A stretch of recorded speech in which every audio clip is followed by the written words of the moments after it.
OTT platform अगर बॉबी देओल के लिए संजीवनी बूटी साबित हुआ है। उनकी नई फिल्म ने उनके लिए शोहरत के दरवाजे खोल दिए हैं। फिल्म में 13 मिनट की उनकी छोटी सी भूमिका को लोगों ने काफ़ी पसंद किया।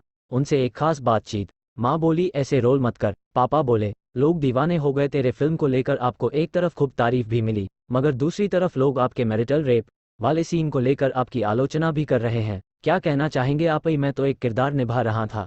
हम अदाकारों की यही ख्वाहिश रहती है कि हम अलग और दिलचस्प किरदार निभाएं। कहानियां जो लिखी जाती हैं वो समाज को ध्यान में रखकर ही लिखी जाती हैं, क्योंकि ये हो रहा है हमारे समाज में। मैं उस किरदार को प्रमोट नहीं कर रहा, बल्कि अपने किरदार के जरिए लोगों में जागरूकता फैला रहा हूं कि इस तरह के लोग भी हमारे आसपास होते हैं। मैं मानता हूं कि सिनेमा लिबर्टी लेकर उसे बढ़ा चढ़ाकर पेश करता है, मगर हमारे देश में कई जगहों पर भयानक किस्से हुए हैं जहां लोगों के साथ नाइंसाफी हुई है। उन्हीं किस्सों को दिमाग में रखकर कहानियां लिखी जाती हैं। एक इंटरव्यू में आपने बताया कि आपकी मां ने कहा कि आपको ऐसे रोल नहीं करने चाहिए।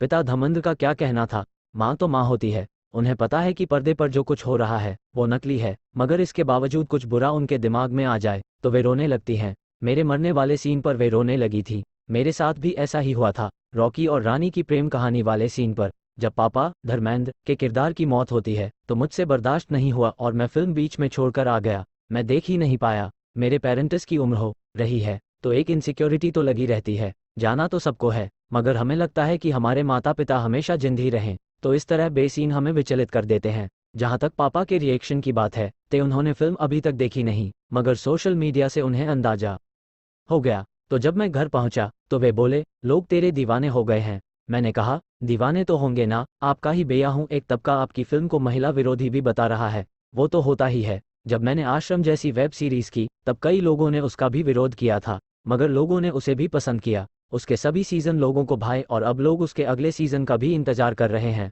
मुझे लगता है वो तो सबसे ज्यादा एविल किरदार है जो साधु के भेष में भेड़िया है। आपका ग्रे पहलू क्या है? मुझे लगता है हम सभी कमियों से बने हैं। अच्छे और रे का मिश्रण ही हमें इंसान बनाता है, मगर मुझे लगता है कई बार हम अपनी ईगो के कारण बहुत ग्रे हो जाते हैं।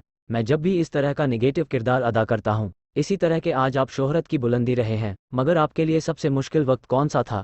और आपकी फिटनेस भी लगातार चर्चा का कारण रही है। आप क्या आगे भी अपनी बॉडी को ऐसे ही बनाए रखेंगे? देखिए, हमेशा एक सी बॉडी बनाए रखना मुश्किल होता है। शूटिंग के 3 महीने पहले से अपना खाना पीना और एक्सरसाइज चाक चौबंद रखनी पड़ती है। 80% फिटनेस आपके खान पान पर निर्भर करता है और 20% वर्कआउट। ये फिल्म करने से 2 महीने पहले से मैंने कार्ब्स छोड़ दिए थे। मैं सिर्फ प्रोटीन और सब्जियां खाता था। मैं पूरे दिन भर में 3 बार एक्सरसाइज करता था, 2 बार कार्डियो और 1 बार वेट ट्रेनिंग। मगर ये सब करके खुशी होती है कि ये करूंगा तो मेरे किरदार के साथ अच्छा लगेगा। मेरा चरित्र इतना पावरफुल है कि शारीरिक रूप से भी उसको मजबूत दिखना जरूरी है। यही वजह है कि मेरा किरदार सभी को इतना रोचक लगा। इमोशन को सोचता हूँ, मेरे हिसाब से जो किरदार मैंने अदा किया वो नेगेटिव था ही नहीं। बचपन में उसके दादा ने उसी के सामने खुद को जलाकर अपनी जान ले ली थी।